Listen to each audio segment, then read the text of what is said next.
The fluorescent lights of the hospital cafeteria flickered overhead as I sat across from my daughter Linda, watching her push wilted lettuce around her plate.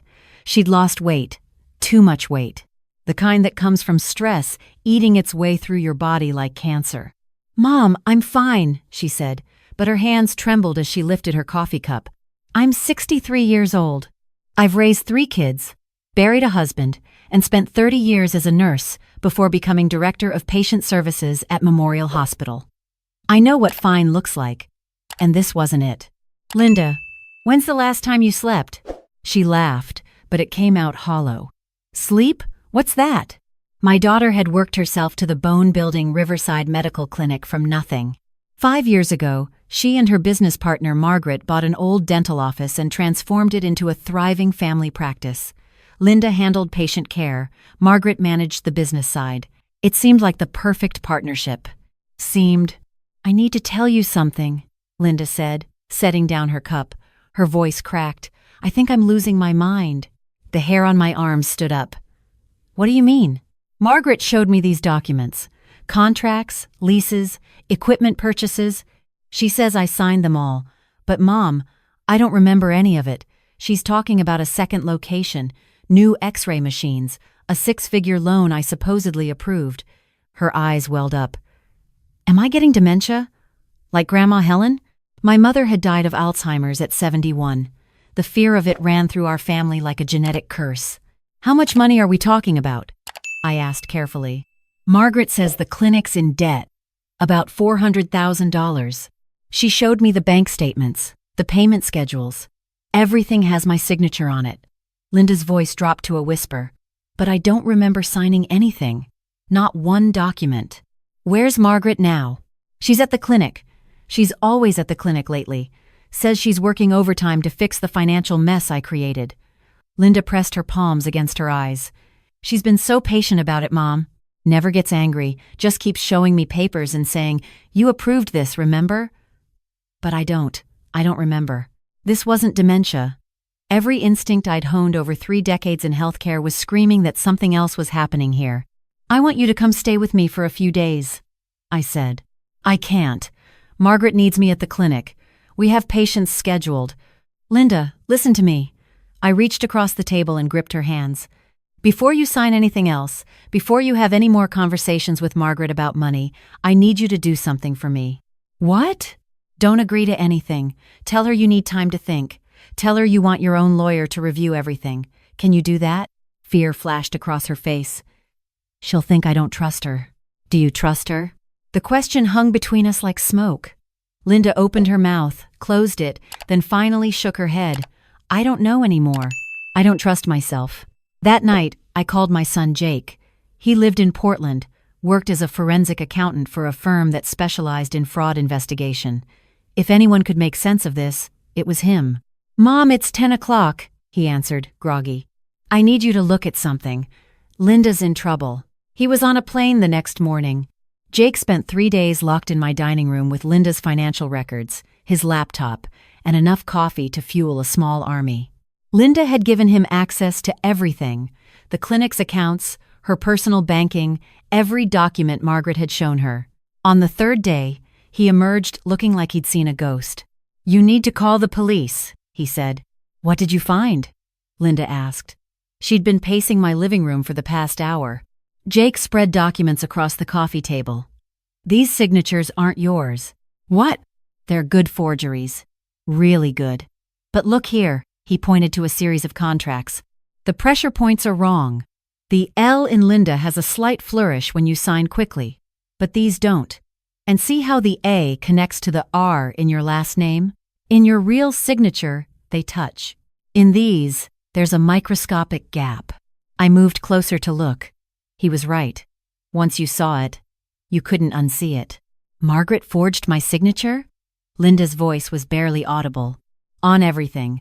The loan applications, the equipment leases, the contracts for the second location. And look at this." Jake pulled up a spreadsheet on his laptop. "Margaret's been siphoning money out of the clinic accounts for 18 months. Small amounts at first, $2,000 here, $3,000 there. But in the last 6 months, she's taken over $200,000. But the bank statements she showed me, fake. She created them in Photoshop. The real statements tell a different story. The clinic's actually profitable. Very profitable. You're not in debt, Linda. You're being robbed. The room tilted. I grabbed Linda's arm to steady both of us. There's more, Jake continued, his jaw tight. She's been negotiating to sell the entire clinic, the building, the equipment, the patient list, everything.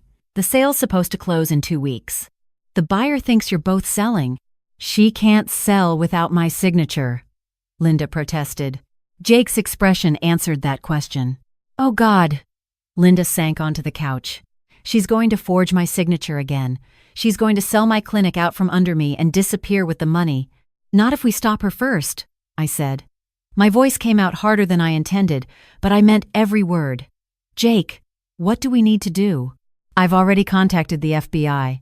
They handle financial fraud cases like this, but we need more evidence. We need to catch her in the act. How? Jake leaned forward. Linda, when's your next meeting with Margaret about the finances? Tomorrow morning.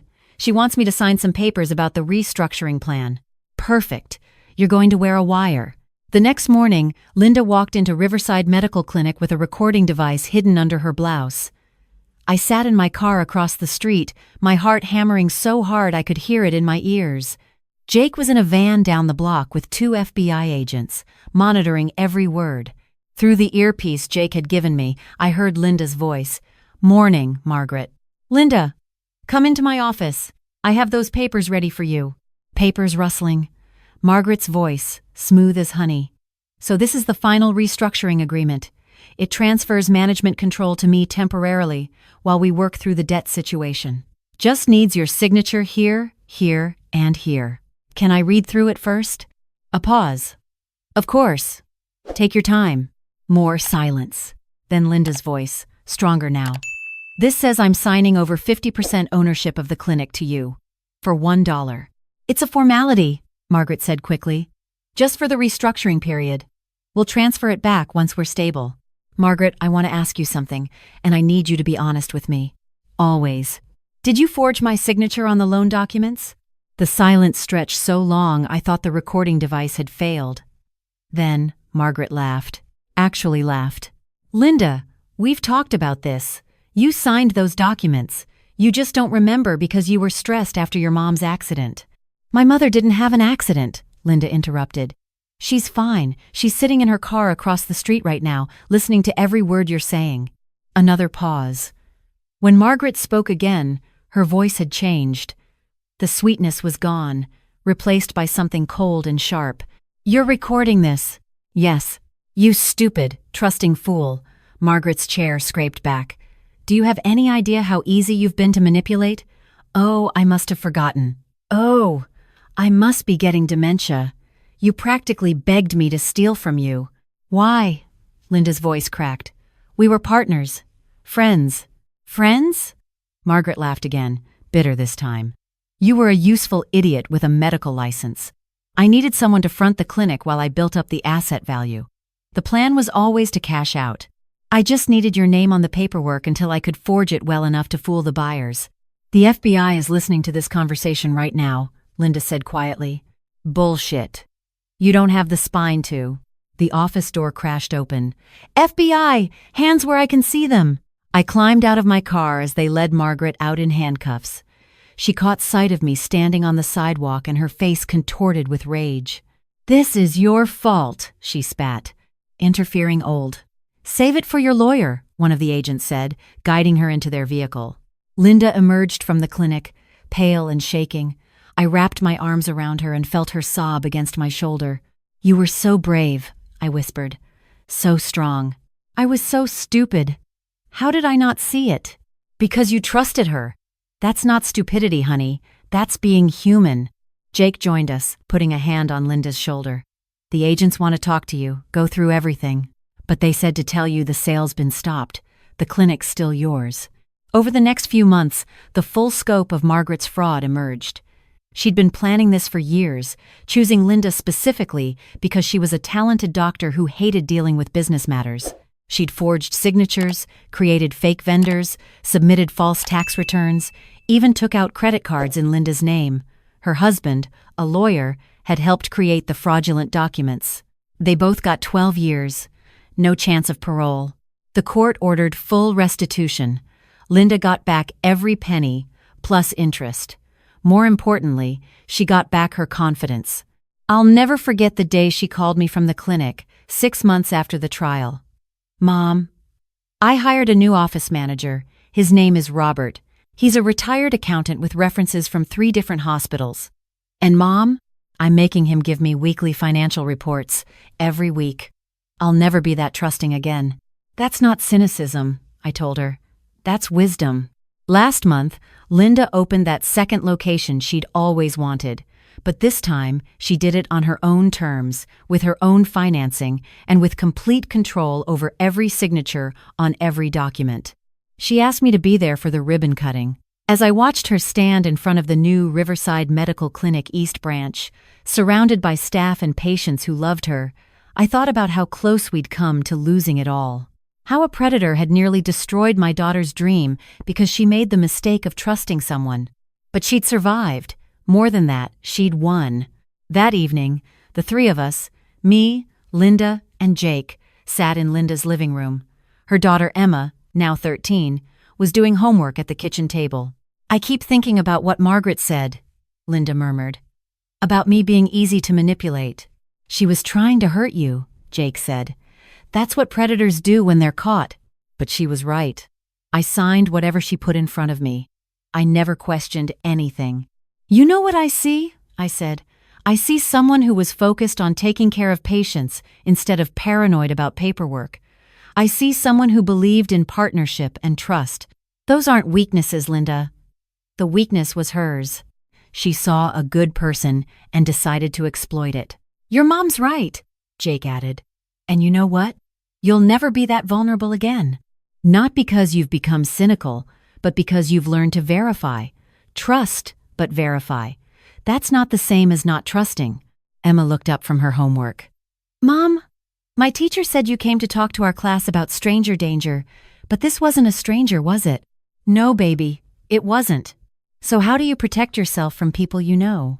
Linda glanced at me, then at Jake. "You pay attention. You ask questions. And most importantly, you surround yourself with people who truly care about you. People like Grandma and Uncle Jake, who'll fight for you even when you can't fight for yourself." I reached over and squeezed her hand. "And you never, ever sign anything without reading it first." Linda laughed. Really laughed. For the first time in months. That too. As I drove home that night, I thought about the women I'd known over the years who'd been taken advantage of by partners, by spouses, by people they trusted. Financial abuse doesn't always look like violence, but it destroys lives just the same. It strips away dignity, independence, confidence. But here's what predators like Margaret don't understand. They can steal money, forge documents, manipulate situations. But they can't steal resilience. They can't forge strength. They can't manipulate the love of a family that refuses to let go. Linda had lost hundreds of thousands of dollars, months of sleep, and years of peace of mind. But she'd gained something more valuable, the knowledge that she was stronger than she'd ever imagined, that she had people who would move heaven and earth to protect her, that she could trust again, just more carefully. The clinic's thriving now. Linda sees patients 4 days a week and spends Fridays reviewing the books with Robert. She's started teaching a workshop for women entrepreneurs about financial literacy and fraud protection. She's turning her nightmare into a mission. Margaret's serving her time at a federal facility in Connecticut. Her lawyer husband lost his license and is serving his sentence in a separate facility. They'll both be out eventually, but they'll carry the conviction forever. As for me, I'm back to my regular routine, director of patient services by day, grandmother and mother by night. But I keep Jake's number on speed dial, just in case. Because you never know when someone you love will need saving. And when that moment comes, you move heaven and earth. You call in every favor. You use every skill you've learned in 63 years of living. You protect your own. That's what mothers do. That's what families do. And no forged signature, no matter how convincing, can ever change that.